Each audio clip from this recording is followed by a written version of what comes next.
The rain outside tapped against the hospital window like 1,000 tiny fingertips, restless and cold.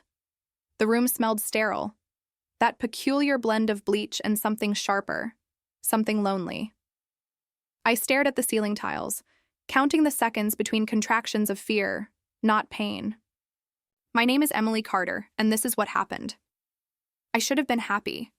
I should have been exhausted, overwhelmed with wonder. Instead, a thick unease sat in my chest, heavier than the weight of my newborn son against my arms. He was perfect. So small, so fiercely alive. His tiny fingers curled around the hem of the blanket, instinctively reaching for something solid, something safe. From the corner of my eye, I caught the glance between my mother and the nurse. Swift, calculated, as if they'd been caught whispering secrets they had no right to keep. I told myself I was tired, hormonal, paranoid, but somewhere deep in the marrow of me, something howled. Something was wrong. The fluorescent lights overhead flickered once, a barely noticeable twitch, but it made the shadows in the room lurch and stretch. My mother moved closer to the bed, her heels clicking, softly against the linoleum floor. She smiled, but it didn't reach her eyes. It never really had now that I thought about it. "You should rest, Emily," she said, voice smooth as satin. "Let the nurses take him for a little while. You need your strength." Her hand hovered, near mine, not quite touching. I looked down at my son, at the soft rise and fall of his chest. My arms tightened instinctively. An animal part of me, ancient and immovable, refused to let go. "No," I whispered, my throat raw. "He stays with me." The nurse hesitated at the doorway, eyes flickering to my mother for direction. For a second, a horrible second, I thought she might call someone, might take him anyway. But after a moment's pause, the nurse offered a tight smile and disappeared into the hallway, the door sighing shut behind her. I turned my head and saw my mother standing over me, her hands folded primly, her mouth pressed into a thin, patient line. She looked at me the way you look at someone who's broken an unspoken agreement. There was something else there, too. Something colder. A calculation ticking behind her gaze. I remembered the way she had fussed over Laura's wedding plans. Just days ago, ignoring my calls, forgetting my appointments. I remembered how she spoke about appearances and timing with a clenched jaw. And I remembered the way she had kissed Laura's forehead, so gently, while telling me over her shoulder that sometimes sacrifices had to be made. I clutched my son closer, feeling the trembling of my own body. The storm outside battered against the windows harder now, a desperate, keening sound. I closed my eyes, breathing in the fragile, powdery scent of his skin. In that moment, I understood. I was not safe, not even here, especially not with her. And this was only the beginning. There was a time I believed family meant safety. I used to sit at the kitchen table, legs swinging above the floor, watching my mother ice perfect cakes for church bake sales. She wore pearls even when no one would see her, her lipstick always crisp. Image was everything to her. Love, it seemed, was something else entirely, something conditional, something earned. My sister Laura was the golden child. She twirled into every room with her honey blonde hair and sunbeam smile. Laura won awards, starred in school plays, dated quarterbacks. And I was the quiet one, the one who read in corners and forgot to smile on cue. At family gatherings, relatives would beam at Laura and then glance at me like a footnote they weren't sure how to read. "Don't embarrass us," my mother would hiss at me before recitals. "Remember, we reflect on each other." As if I were a tarnished mirror, one she wished she could tuck away. My father wasn't much better. He kept his head down, his loyalty pinned to my mother like a soldier's badge. He taught me silence by example, the art of nodding along while something inside you fractured. By the time I was 17, I understood the rules. Laura's needs came first, always. College choices, birthdays, even vacations, everything bent around her orbit. I learned to make myself small, to need less, to disappear in the background, where no one would mind me. But somewhere deep inside, a seed of anger grew. Not the wild, raging kind. No. It was quieter, heavier. It sank roots in my chest and taught me patience, taught me how to wait, how to see the truth beneath the layers of practiced smiles and perfectly set dinner tables. When I found out I was pregnant, I thought maybe, foolishly, things would change. I thought the news would crack the icy distance between us. For a moment, when I told them, I imagined my mother would pull me into her arms, that my father would grin with pride. Instead, my mother pursed her lips and said, "This is unexpected." Laura cried. Not for me, but for herself. How would this look during her wedding planning? How would people talk? I told myself it didn't matter. That I could build a family of my own, warm and fierce and whole. But even then, even before the hospital walls closed around me like a cage, I felt it. The invisible tether tightening. The reminder that in their world, I was a piece to be moved. Hidden if necessary. Never chosen, never protected. Just managed. At first, I ignored the signs. They came wrapped in casual comments, dressed up as concern. My mother would call during my doctor's appointments, feigning surprise when I mentioned she had the date wrong, though I had reminded her twice. She would click her tongue and say, "Maybe it's for the best. You shouldn't be stressed with all this responsibility anyway."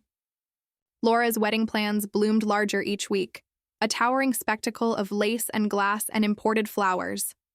At fittings and tastings, my pregnancy was an inconvenience she pretended not to notice. Sometimes Laura's friends would glance at my growing belly, exchange knowing looks. As if my existence alone was an embarrassment she had to smile through. Still, I swallowed my pride. Family was family. I told myself that once the wedding passed, maybe things would soften. Maybe my son's first cry would stitch something back together, but the cracks only deepened. One afternoon, sitting across from my mother in the sun-drenched cafe where she liked to plan Laura's bridal shower, she reached across the table and patted my hand. Her nails were immaculate, pale pink and perfect. "You know, Emily," she said, her voice low and syrupy, "not every woman is cut out to be a mother. It's a tremendous sacrifice. You shouldn't feel ashamed if it's too much." I stared at her, my heart thudding a slow, painful beat. Across the room, someone's coffee machine hissed sharply. The smell of burnt espresso filled the air, sharp and bitter. "I never said it was too much," I said quietly. She smiled as if she hadn't heard me at all, as if she was already somewhere else in her mind, rearranging a future that didn't include me at all. That night, I pulled out an old journal from college, its cover cracked and worn at the edges. I began writing down every odd conversation, every strange look, every appointment missed or moved without my consent. I didn't know why, not yet, only that somewhere in my bones I felt the ground shifting beneath me. In one entry, I wrote, "They are building a story without me in it." I tucked the journal under my mattress after each entry, as if keeping it close could somehow shield me. As if documenting the slow unraveling of their loyalty could arm me against what I didn't yet dare name. But no amount of ink or paper could have prepared me for the storm gathering at the edges of my life. A storm that bore my mother's smile. The week before Laura's wedding arrived like a tide, loud, relentless, and impossible to hold back. Suddenly, everything was urgent.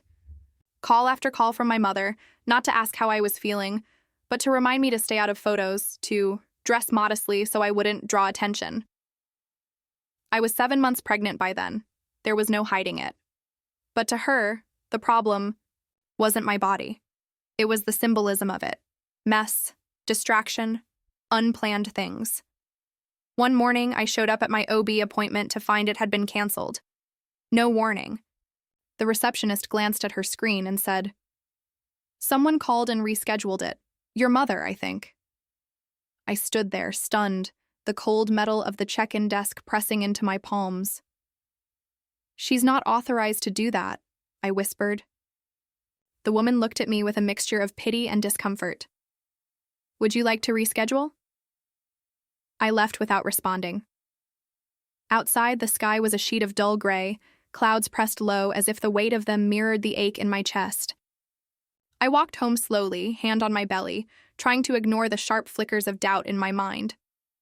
At the bridal shower, I was given a seat near the back, behind the gift table, near a swinging kitchen door. I barely saw Laura. When she did, approach. She smiled that same brittle smile my mother wore and said, "Thanks for coming. Try not to tire yourself out, okay?"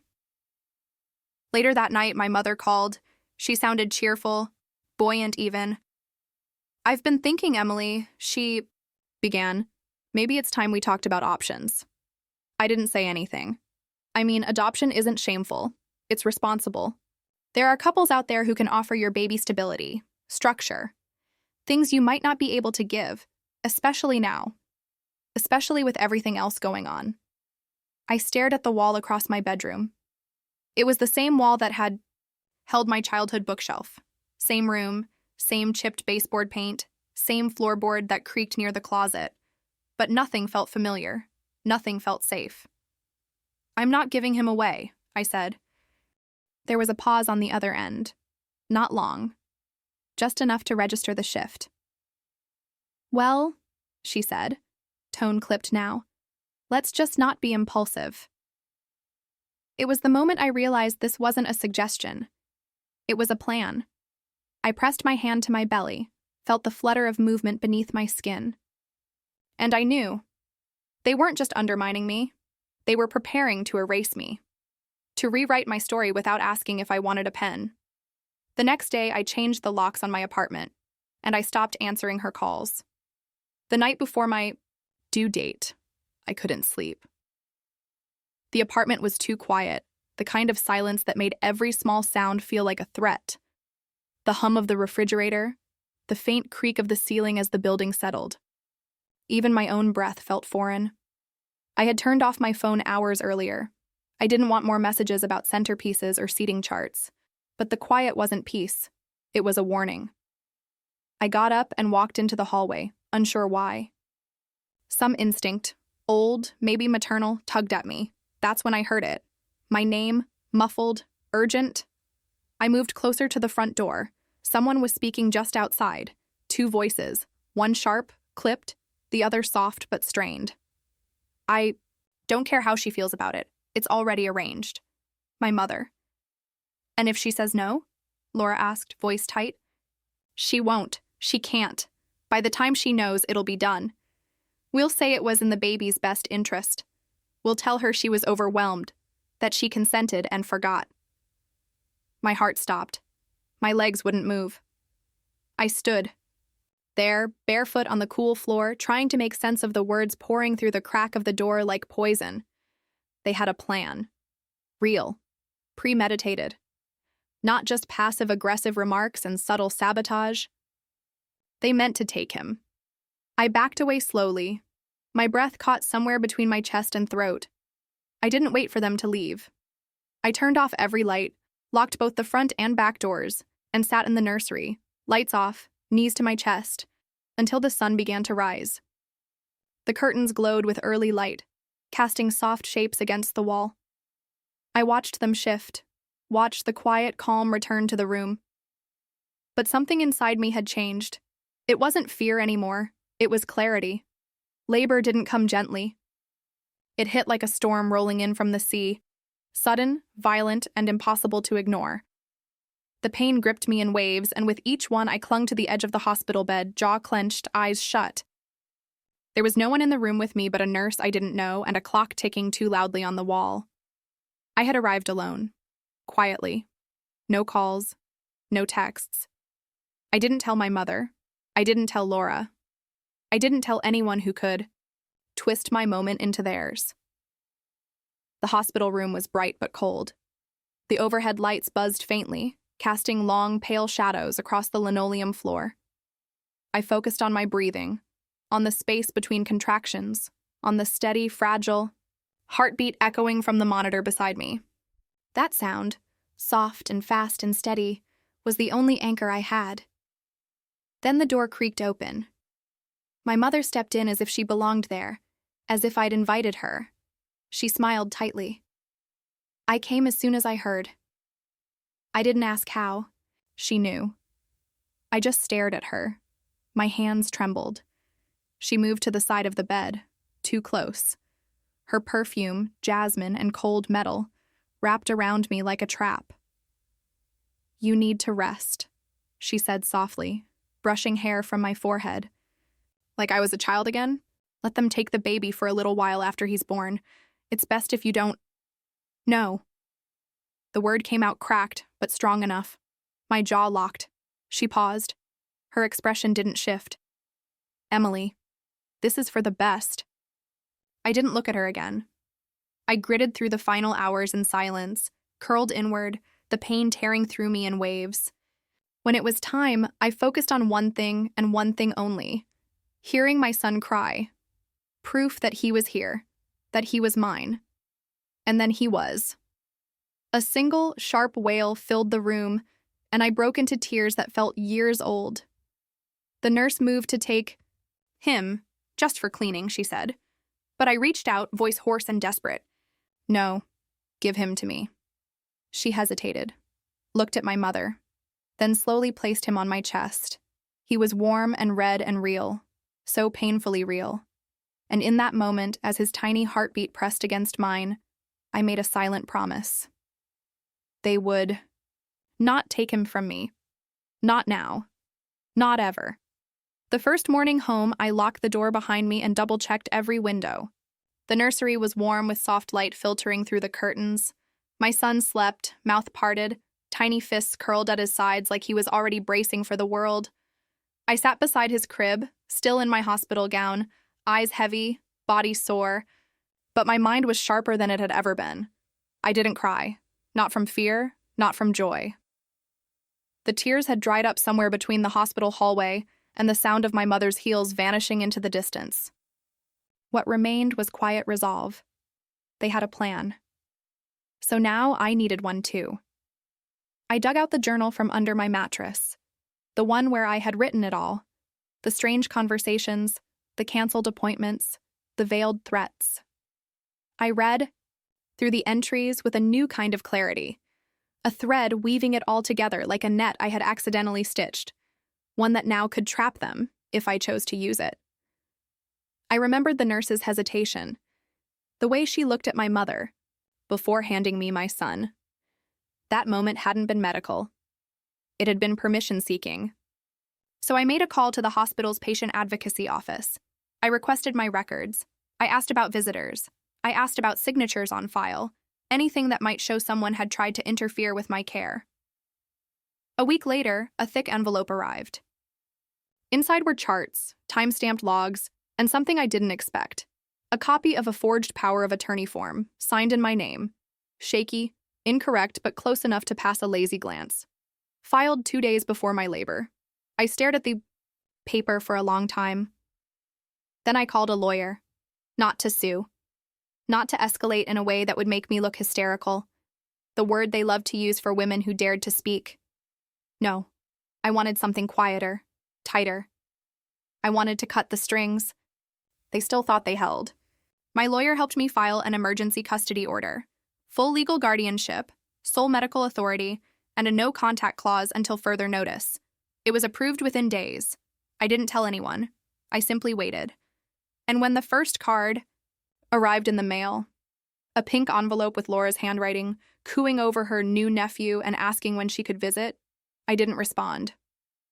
When my mother called a week later and left a message, "We can still fix this," I saved it. Evidence. My silence wasn't surrender. It was strategy. They wanted to write me out of my own life. But now I held the pen. I asked them to meet me at a lawyer's office. Neutral ground. Clean lines, glass walls, a polished table that smelled faintly of lemon and cold ambition. My mother arrived first, dressed in a crisp navy suit and pearls. Her armor. Laura came in 5 minutes later, sunglasses still on indoors. They looked confident, controlled. They thought I was here to negotiate. I didn't offer greetings. The lawyer, a quiet woman named Valerie, slid the folder across the table and said nothing. I let the silence stretch, thick and unblinking. My mother flipped it open, scanned the contents, and then froze.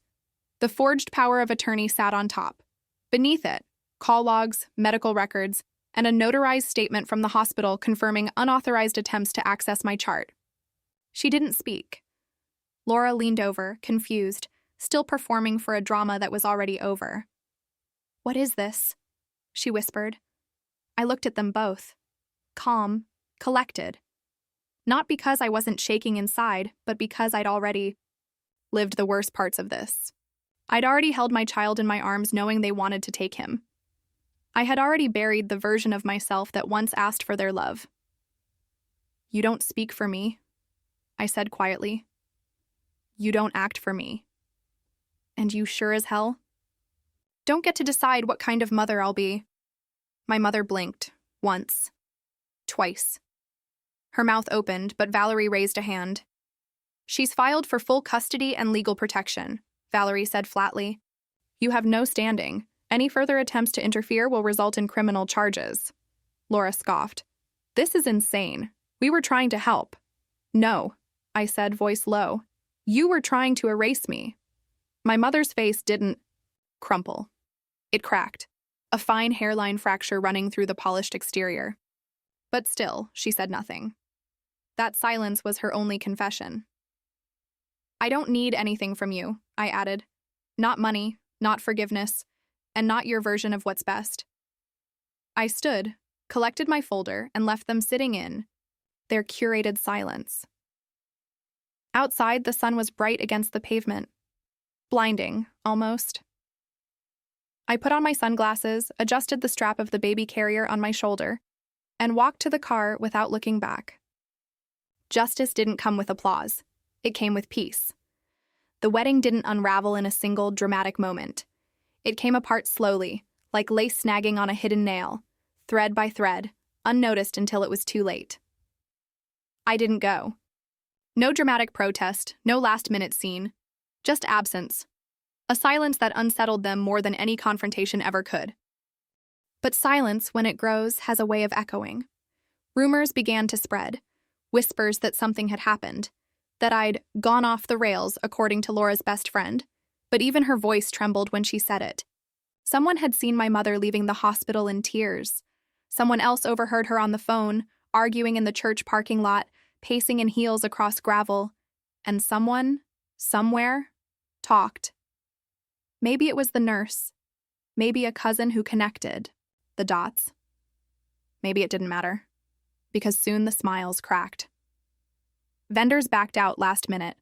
A catering mishap was posted on social media, a tray of ruined desserts tagged with the wrong address. People noticed when my father didn't show up for the rehearsal dinner, claiming a headache when everyone knew he never missed a family event. Laura's carefully curated wedding hashtag was hijacked by snide comments and blurry screenshots of me, pregnant, smiling, the kind of photos they thought had never been taken. At the reception, someone spilled red wine on her dress. Her favorite cousin left early. The playlist was wrong. The flowers arrived late. But the real damage was quieter. The shift in how people looked at her. Like they saw her for the first time and didn't quite like what they found. I watched none of it in real time. I held my son and watched the sunlight shift across the nursery wall, golden and warm. But I heard about it all eventually. Not out of glee, out of closure. My mother sent one last message weeks later. "Family is complicated. I hope one day you'll understand why we did what we did." I didn't respond. Some stories don't need explanations, only endings. The days began to stretch out gently, unburdened by the weight of expectation. Morning light spilled into the nursery, casting soft golden patches across the floor. My son would wake with quiet little grunts, arms stretching like he owned the world. I'd scoop him into my arms and press my face into the warmth of his hair, breathing in that powdery, perfect scent. It was the kind of peace I'd never known before, not because life was easy, but because no one else was scripting it. For the first time in years, I wasn't waiting for someone to approve of me. I wasn't surviving in the background of someone else's story. I was writing my own. I stopped checking my phone, stopped second-guessing every decision. I found a therapist. Not because I was broken, but because I was ready to understand the damage, to make something useful from it. I needed to know why their betrayal hadn't destroyed me. And I did learn. I learned that healing isn't always loud. Sometimes it's a quiet morning spent rocking your child to sleep. Sometimes it's learning how to rest without guilt. Sometimes it's simply looking in the mirror and seeing yourself, fully, without apology. My mother's number remained blocked. Laura's too. There were still days when guilt flickered at the edges, when that old voice whispered, "But they're family." But then I'd remember the hospital, the forged form, the door I nearly didn't get to close in time. Blood doesn't entitle anyone to ownership. Family, I learned, is not defined by obligation or shared history. It's built in moments of safety, in presence, in choice. And I chose my son. I chose to be the mother I never had. One afternoon, while folding tiny clothes still warm from the dryer, I caught a glimpse of myself in the hallway mirror, hair tied up, sleep-deprived, wearing an old sweatshirt stained with spit-up. And yet, I smiled. Not a performance. Not a mask, just me. Soft. Whole. Here. It was raining again. Not a storm this time. Just a soft, steady drizzle that brushed against the windows like an old memory. The air smelled like earth and something clean, like a page just turned. I stood in the attic of my childhood home, the floorboards groaning beneath me. I had come back only once to gather what was left of me in boxes and plastic bins. Most of it I tossed. Yearbooks filled with Laura's signatures, dresses my mother had chosen, old letters folded like apologies that never came. But there was one thing I'd kept, an old family photo, taken in the backyard years ago. My mother standing behind Laura, hands on her shoulders. My father off to the side, one foot already turned away. And me, half-shadowed at the edge of the frame, smiling because someone had asked me to. I held it in my hand now, the edges soft and fraying. Then I struck a match. The flame crawled across the photo slowly, curling the corners into black lace. I watched it go without flinching.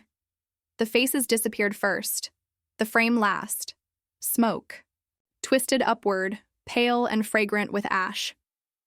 Outside, the rain picked up, tapping a slow rhythm on the roof above.